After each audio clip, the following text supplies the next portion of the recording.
பாலும் தெளிதேனும் பாகும் பருப்பும் இவை நாளும் கலந்துனக்கு நான் தருவேன் கோலம் செய் துங்கக் கரிமுகத்து தூமணியே நீ எனக்குச் சங்கத்தமிழ் மூன்றும் தா.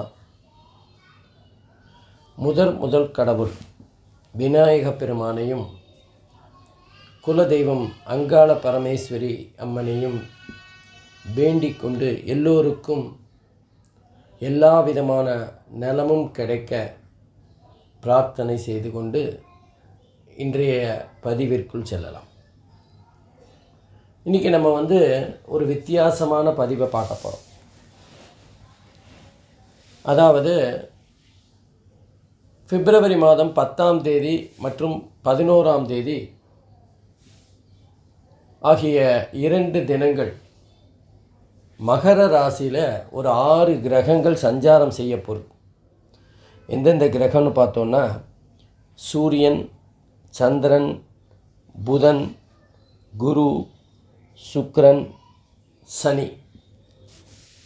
இந்த 6 கிரகங்களும் அந்த மகர ராசியில் இருக்கிறதுனால 12 ராசிக்கும் சங்கடமா சந்தோஷமா அப்படிங்கிற பதிவு தான் இது. இதில் ஒரு விசேஷமான விஷயம் என்னென்னா, மகர ராசி தான் நம்ம இந்தியாவோட ராசியும். அதனால் இந்த 12 ராசிக்கு மட்டுமல்லாமல் இந்தியாவுக்கான பாதிப்பு எப்படிப்பட்டதாக இருக்கும் அப்படிங்கிறதையும் நம்ம மெதுவாக பார்த்துக்கலாம். பொதுவாக மகர ராசிக்கு இந்த மாதிரி 6 கிரகங்களின் சஞ்சாரம் என்பது ஓரளவுக்கு முன்னேற்றத்திற்கு தடையை தருகின்ற அமைப்பு தான். ஏன்னா இந்த மாதிரி நிறைய பேருக்கு அவங்களோட ஜாதகத்தை பார்த்திங்கன்னா பிறக்கும்போதே ஒரு கிரகத்தில் 3 கிரகமோ 4 கிரகமோ இருக்கக்கூடிய, அல்ல ஒரு ராசியில் 3 கிரகமோ 4 கிரகமோ இருக்கக்கூடிய வாய்ப்புகள் பார்த்துருக்கலாம். அது எத்தனாவது பாவமோ அந்த பாவத்திற்குரிய பலன்கள் சற்று மாறுபட்டதாக, ஏற்ற இறக்கமாக, கலப்படமாக இருப்பதை நம்ம பார்த்துருக்கலாம். குறிப்பாக வாக்குஸ்தானத்தில் தனஸ்தானம், குடும்பஸ்தானம், வாக்குஸ்தானம் அப்படிங்கிற இடத்துல ஒரு 4 கிரகம் இருக்குது யாருக்கோ வச்சுக்கோங்க.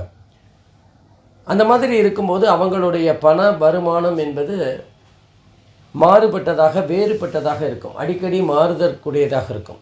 வேலையில் அடிக்கடி சிரமங்கள் இருக்கிறதா இருக்கும், அல்லது வேலை செய்கின்ற இடத்தில் அவங்களுக்கு சிரமங்கள் அதிகமாக இருக்கும். இந்த வேலையை விட்டுட்டு இன்னொரு வேலைக்கு போகக்கூடிய தன்மை இருக்கும். அதே மாதிரி தான் குடும்பத்திலும் சந்தோஷமும் அதே நேரத்தில் கஷ்டங்களும் மாறி மாறி வருகின்ற ஒரு தன்மை இருக்கும்.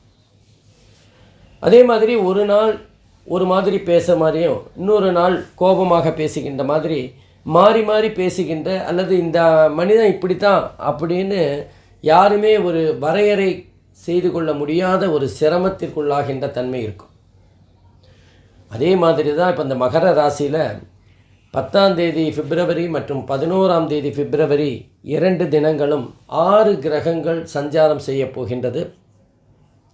இது 12 ராசிக்கும் எப்படிப்பட்ட பலன்களை தரும், சங்கடமா சந்தோஷமா அப்படிங்கிறத தான் நம்ம இப்போ பார்க்க போகிறோம்.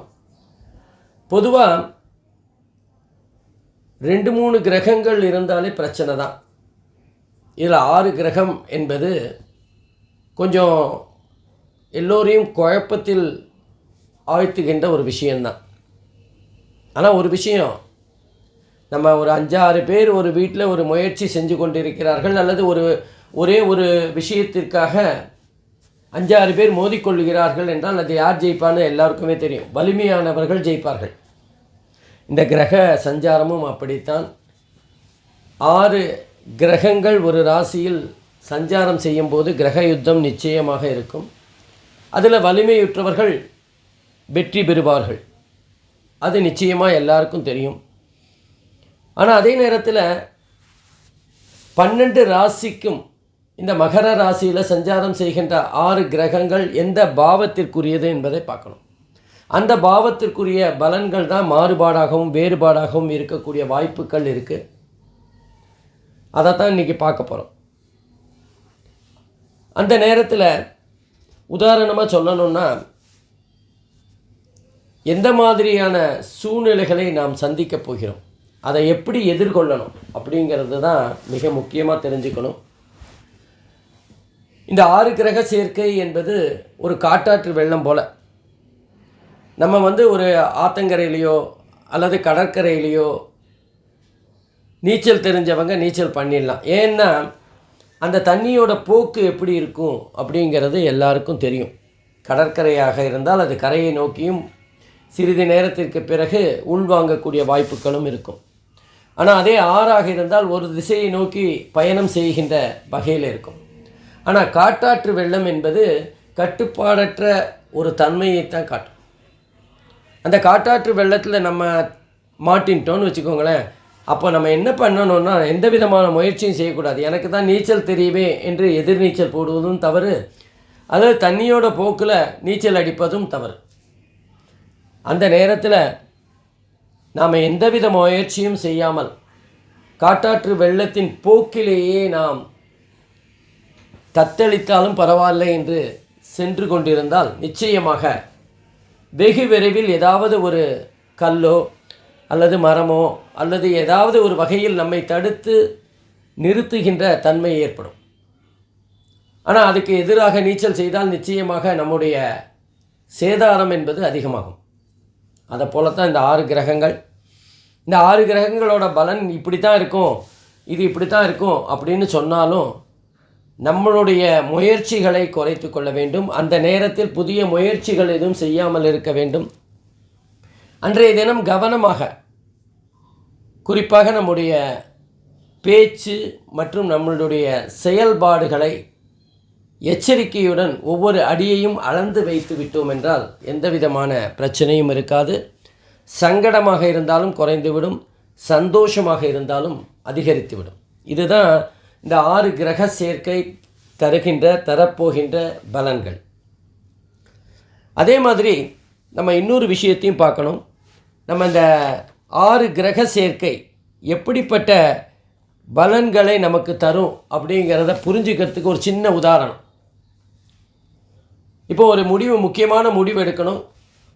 அந்த நேரத்தில் குடும்ப தலைவர்கள் அல்லது தலைவியோ தலைவரோ கலந்து ஆலோசித்து அந்த முக்கியமான முடிவை எடுத்துவிட்டால் பிரச்சனைகள் குறைவாக இருக்கும்.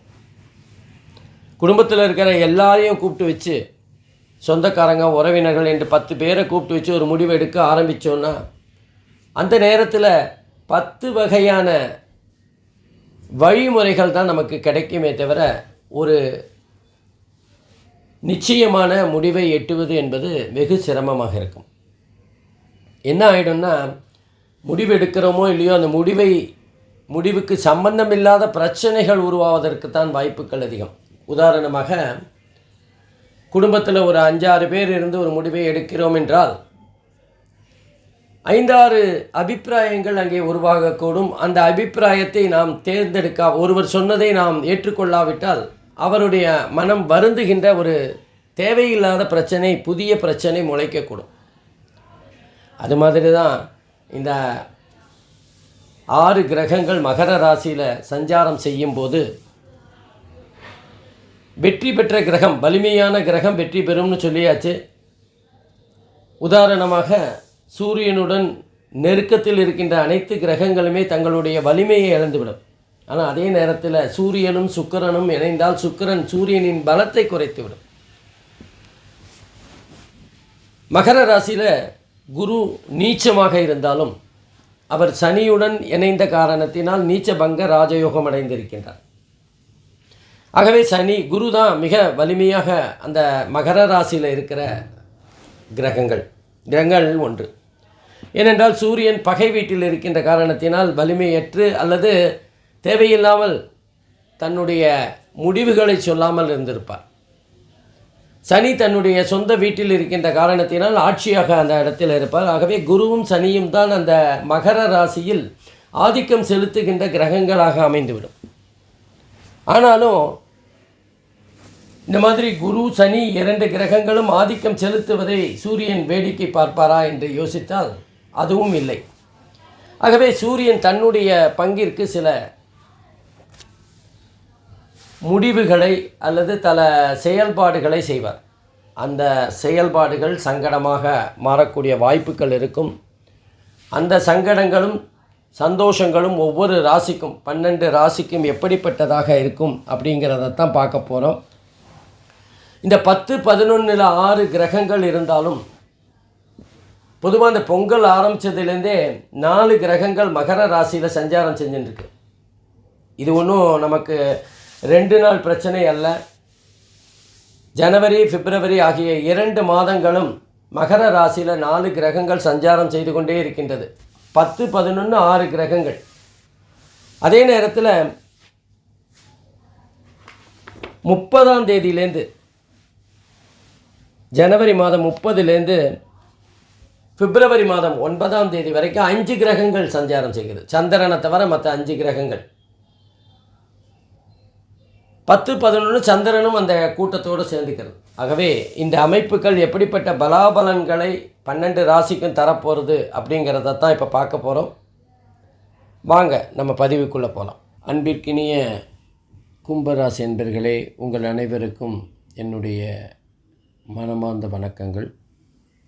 இன்றைய தினம் மகர ராசியில் பிப்ரவரி மாதம் 10ஆம் தேதி மற்றும் பிப்ரவரி மாதம் 11ஆம் தேதி 6 கிரக சேர்க்கை நடைபெறுகின்றது.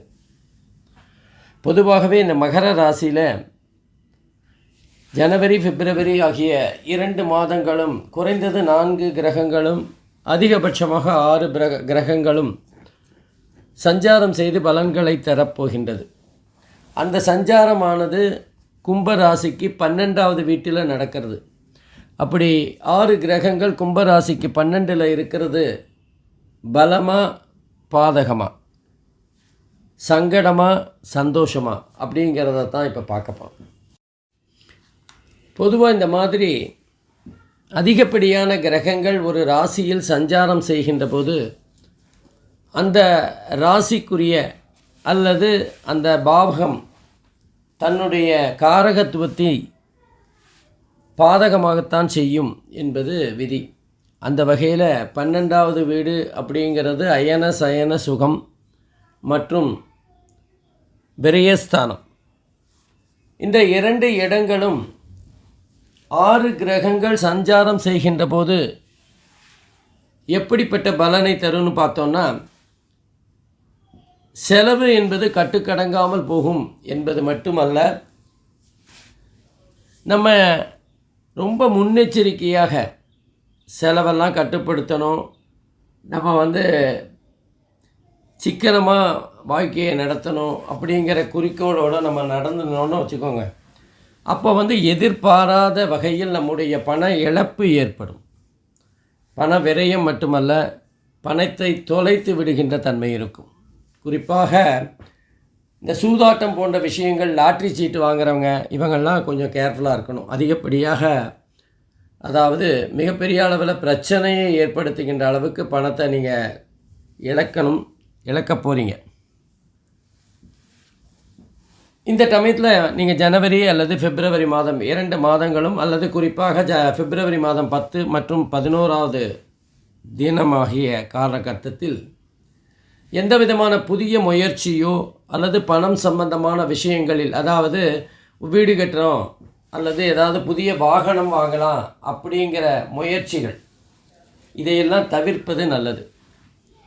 எல்லாம் பிப்ரவரி மாதத்துக்கு அப்புறம் பார்த்துக்கலாம் அப்படின்னு கொஞ்சம் தள்ளி போட்டிங்கன்னா ஓரளவுக்கு உங்களோட விரயம் குறையக்கூடிய வாய்ப்பு இருக்குது. அது மட்டும் இல்லாமல் தூக்கம் பற்றி சொல்லுகின்ற இடமும் அந்த 12ஆவது இடம்தான். நிம்மதியாக தூங்க முடியாத ஒரு சஞ்சலமான மனதுடன் இருக்க வேண்டிய ஒரு கட்டாயம் ஏற்படும்.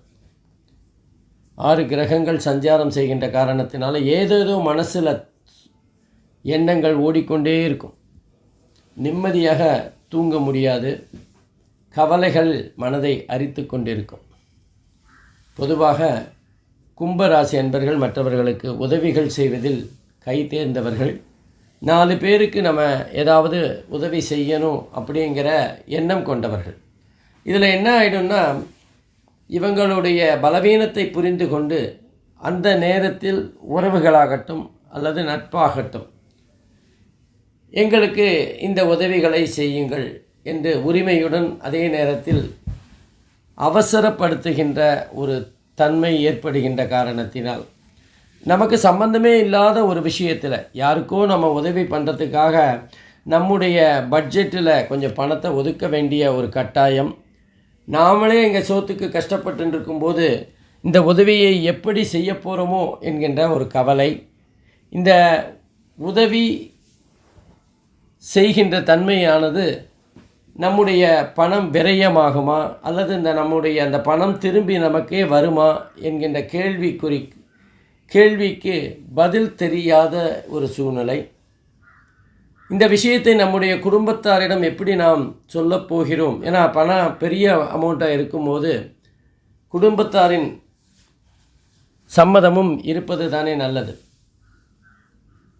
அந்த மாதிரியான சூழலில் மன நிம்மதி, அவங்க வேண்டான்னு சொல்லிட்டாங்கன்னா அதை மீறி நீங்கள் செய்வதும் சிரமமாகிவிடும். இப்படியெல்லாம் கஷ்டங்கள் வெளியிலேருந்து வரக்கூடிய வாய்ப்புகள் இருக்குது.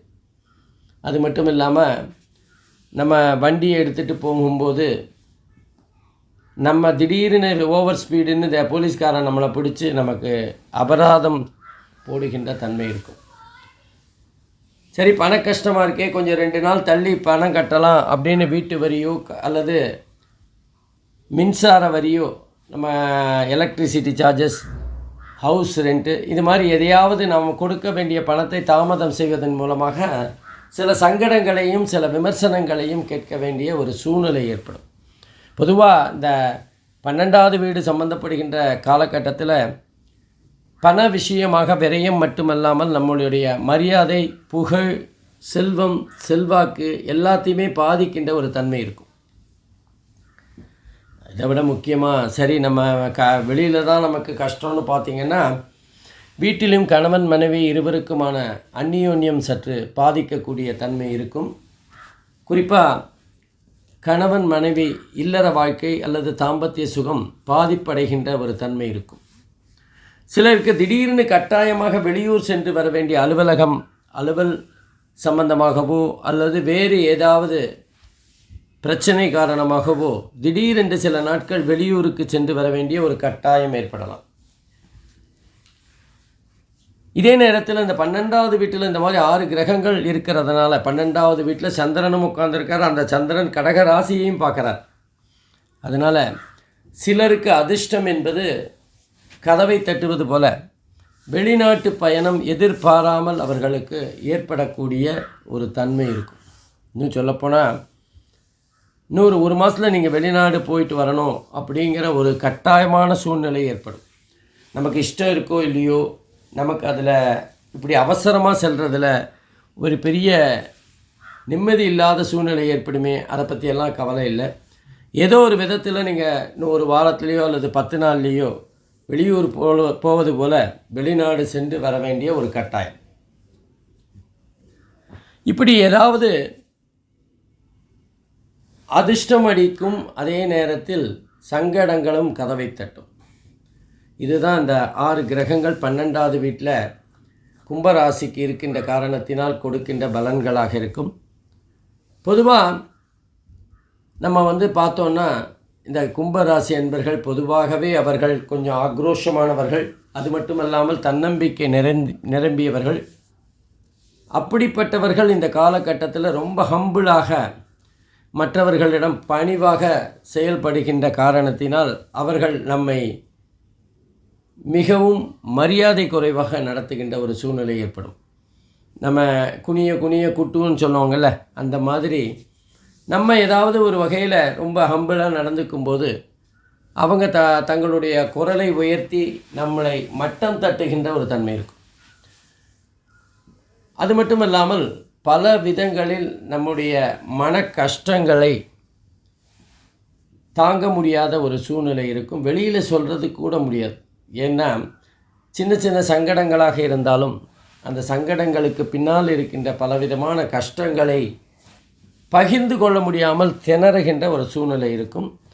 இப்படி கும்பராசி என்பர்கள் பல விதங்களில் இந்த 6 கிரக சேர்க்கை மூலமாக சங்கடங்களை அனுபவித்தாலும் கெட்டவர் கிட்டிடும் ராஜயோகம் என்பது போல 12வது வீடு என்பது ஒரு பாதகமான இடம்.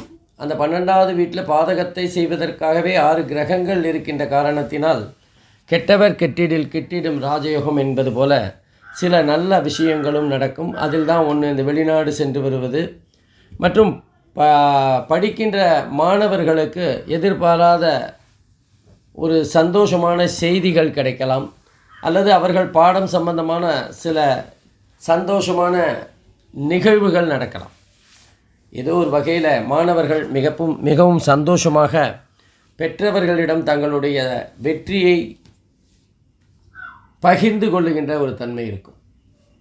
அது மட்டும் இல்லாமல் சில மாணவர்கள் வெளிநாட்டு பயணத்தின் மூலமாக தங்களுடைய உயர்கல்வியை தொடர்வதற்கு பொருளாதாரத்தில் ஏதாவது ஒரு வகையில் கடன் வாங்க வேண்டிய ஒரு சூழ்நிலை இருக்கலாம். இப்படி பல விதங்களில் ஒரு நல்லதும் ஒரு கெட்டதுமாக மாறி மாறி கடன் வாங்கி பையனை படிக்க வைப்பது என்பது சந்தோஷமாக இருந்தாலும், கடன் வாங்கி அவனை அனுப்புகிறது ஒரு மனதில் கவலையையும் ஒரு பயத்தையும் ஏற்படுத்தும். பொதுவாக இந்த 12வது வீடு என்பது மனக்கவலை மட்டுமல்லாமல் அந்த கவலையின் மூலமாக ஒரு மிகப்பெரிய பயத்தையும் நம் உடம்புக்குள் உருவாக்கி கொண்டே இருக்கும். ஆகவே கும்பராசி அன்பர்கள் இந்த ஜனவரி மற்றும் பிப்ரவரி மாதத்தில் சற்று எச்சரிக்கையாகவும் அதே நேரத்தில் நம்முடைய மனதளவில் இருக்கின்ற பயத்தை வெளிக்காட்டி கொள்ளாமல் தைரியமாக செயல்படுவது, முன்னெச்சரிக்கையுடன் செயல்படுவது என்பது பலவித சங்கடங்களை தவிர்ப்பதற்கு ஏதுவாகும். மிகப்பெரிய இதுவும் கடந்து போகும் என்பது சொல்லுவது போல இந்த சங்கடங்களும் தானாகவே கடந்து போய்விடும். மிகப்பெரிய பயப்படுறதுக்கெல்லாம் எதுவுமே இல்லை. அதனால் கொஞ்சம் முன்னெச்சரிக்கையாக நம்முடைய குணநலன்களில் மற்றவர்களை பாதிப்பு தராத அளவுக்கு மாற்றிக்கொண்டால் எல்லா விஷயங்களையுமே சந்தோஷமாக அதே நேரத்தில் சங்கடங்களை குறைத்து கடந்து விடலாம். நன்றி, வணக்கம், வாழ்க வளமுடன். ஸ்ரீ குபேரன் டிவியை பார்த்தமைக்கு நன்றிகள். மேலும் இது போன்ற தகவல்களை தெரிந்து கொள்ள ஸ்ரீ குபேரன் டிவியை சப்ஸ்கிரைப் செய்யுங்கள். மறக்காமல் பெல் ஐக்கானை கிளிக் செய்யுங்கள்.